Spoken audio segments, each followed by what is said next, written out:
পর্দা শুধু পোশাক নয়, মহান আল্লাহর প্রতি ভালোবাসার প্রকাশ। তো আসসালামু আলাইকুম প্রিয় ভাই বোনেরা, আপনারা সবাই কেমন আছেন? আশা করি আল্লাহর রহমতে সবাই ভালো আছেন। তো আমিও আলহামদুলিল্লাহ আল্লাহর রহমতে প্রিয় ভাই বোনেদের দোয়ায় অনেক অনেক ভালো আছি। তো আমি ফাতেহা আপনাদের মাঝে আবারও এই মেয়েদের পর্দা সম্বন্ধে নতুন একটা ভিডিও নিয়ে চলে এলাম।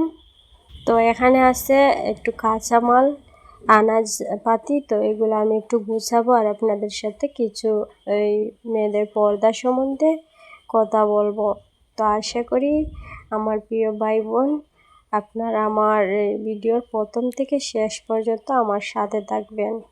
তো আমরা মেয়েরা পর্দার কথা শুনলে আমরা অনেক সময় কিন্তু পোশাকের কথা ভাবি, কিন্তু পর্দা শুধু পোশাকের নাম নয়।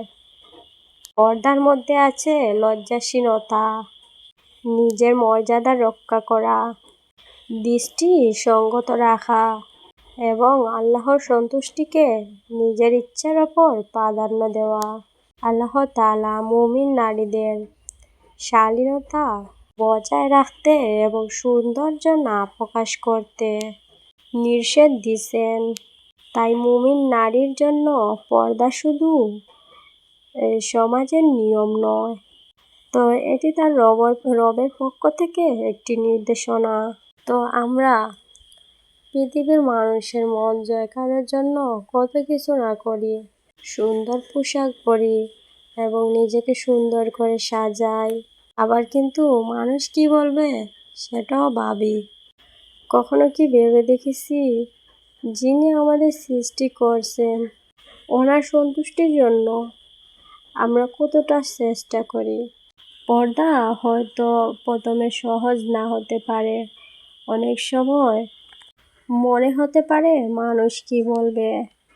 কেউ হয়তো বলবে এত পর্দা করার কি দরকার, কেউ হয়তো হাসবে, তো কেউ হয়তো বলবে এখনকার যুগে এসব কে করে।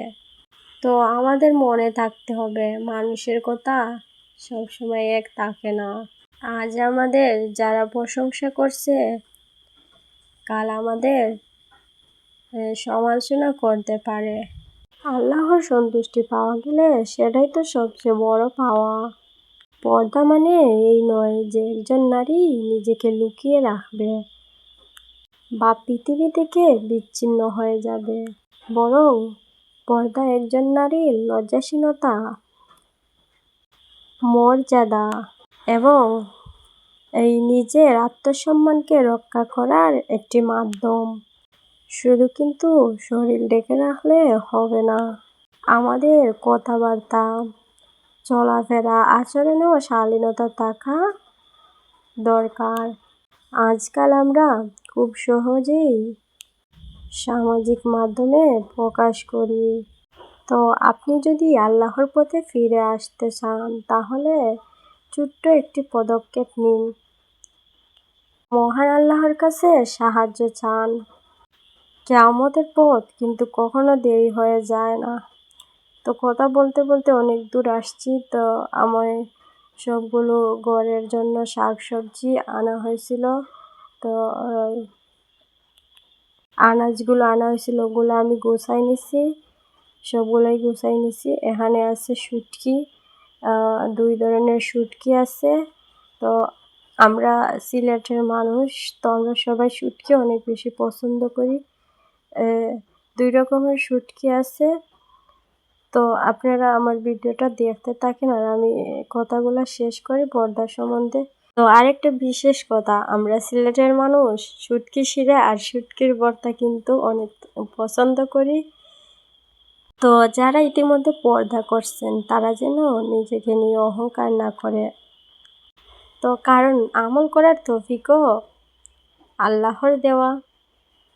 নিজের আমল দেখে গর্ব না করে আল্লাহর কাছে দোয়া করা, হ্যাঁ মহান আল্লাহ আমাকে আপনার পছন্দের পথে অটল রাখুন। পর্দা শুধু মানুষের চোখ থেকে আড়াল করার বিষয় নয়, এটা নিজের হৃদয়কে মনে করিয়ে দেওয়ার একটি উপায়। আমি আল্লাহর বান্দি, আমার জীবনের সিদ্ধান্ত, আমার রবের সন্তুষ্টি সবচেয়ে গুরুত্বপূর্ণ। মানুষের চোখে সুন্দর হওয়ার চেয়ে আল্লাহর কাছে প্রিয় হওয়া অনেক ভালো। আল্লাহ আমাদের প্রত্যেক বোনকে শালীনতা, লজ্জাশীলতা ও পর্দার ওপর অটল থাকা তৌফিক দান করুন। আমাদের চোখ, পোশাক, অন্তর, কথা সবকিছুকে পবিত্র রাখুন। তো মহান আল্লাহ তাআলা আমাদের সবাইকে ওনার সন্তুষ্টির পথে চলার তৌফিক দান করুন। তো আজকের মতো বিদায় নিলাম। আমার ভিডিওটা কেমন হয়েছে আপনারা অবশ্যই কমেন্টে জানাবেন। তো আসসালামু আলাইকুম, আল্লাহ হাফিজ, সবাইকে ধন্যবাদ।